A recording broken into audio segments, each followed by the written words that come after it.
O nascimento de Moisés é um dos episódios mais fascinantes da história bíblica e revela, de maneira clara e poderosa, a atuação da providência e proteção de Deus em meio às circunstâncias mais sombrias. Em Êxodo capítulo 2, versículos 1 a 10, somos transportados para um cenário de opressão, medo e incerteza. Quando não pode mais escondê-lo, ela o colocou em um cesto de junco, e o deixou entre os juncos do rio Nilo, confiando que o Deus dos céus cuidaria do destino de seu filho. Essa cena nos lembra do nível extremo de confiança necessário quando tudo parece perdido. Ele protege, guia e conduz os seus escolhidos, mesmo quando o cenário parece impossível. Moisés, o bebê bom, tirado das águas, criado no palácio do inimigo, é a prova viva de que o plano de Deus sempre prevalece. Como está escrito em Êxodo capítulo 2, versículos 24 e 25, Deus ouviu o clamor do seu povo, lembrou-se da aliança feita com Abraão, Isaque e Jacó, e decidiu agir.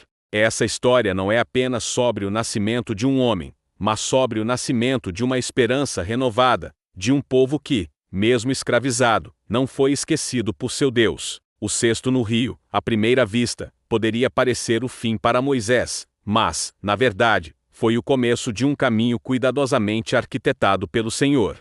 A própria filha de Faraó, a princesa Hatshepsut, o encontra, e movida de compaixão adota o bebê sem imaginar que aquele menino no futuro seria o libertador dos hebreus e o instrumento de Deus para confrontar o poder do Egito. Moisés foi tirado das águas, e o significado do seu nome, tanto no hebraico Moshe quanto no egípcio, aponta para esse resgate providencial e milagroso. O faraó do Egito havia ordenado que todos os meninos hebreus fossem lançados ao rio Nilo, um decreto cruel e desesperador. Êxodo capítulo 1, versículo 22. No entanto, mesmo diante dessa ameaça mortal, Deus já estava movendo as peças invisíveis do seu plano de salvação. Moisés nasce, e as Escrituras dizem que ele era um bebê bom, ou seja, não apenas bonito, mas um filho especial, separado para um propósito divino, assim como Deus declarou em Gênesis capítulo 1, versículo 31, quando contemplou sua criação, e viu que tudo era muito bom. O nascimento de Moisés, portanto, carrega o simbolismo de uma nova criação, uma renovação da esperança em meio ao caos.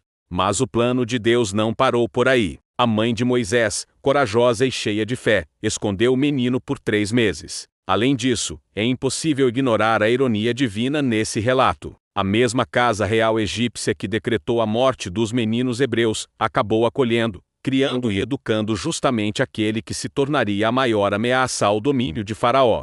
Moisés cresceu no palácio, recebeu a melhor educação do Egito, aprendeu sobre liderança, estratégia e cultura. Mas como destaca Ellen G. White em seu livro Patriarcas e Profetas, páginas 203 e 204, essa formação secular, apesar de brilhante aos olhos humanos, não prepararia Moisés para o verdadeiro chamado de sua vida, servir a Deus e libertar o povo. Foi nos primeiros 12 anos ao lado de sua mãe biológica, que Moisés aprendeu as verdades fundamentais sobre o Deus de Abraão, Isaque e Jacó, sobre as promessas feitas em Gênesis, capítulo 12, versículos 1 a 3, e sobre a fidelidade do Senhor em cumprir suas alianças. Esse período inicial, aparentemente simples e doméstico, foi o alicerce espiritual que sustentaria Moisés quando o confronto com o faraó e os desafios do deserto chegassem. Por fim, o nascimento e os primeiros anos de Moisés nos ensinam que,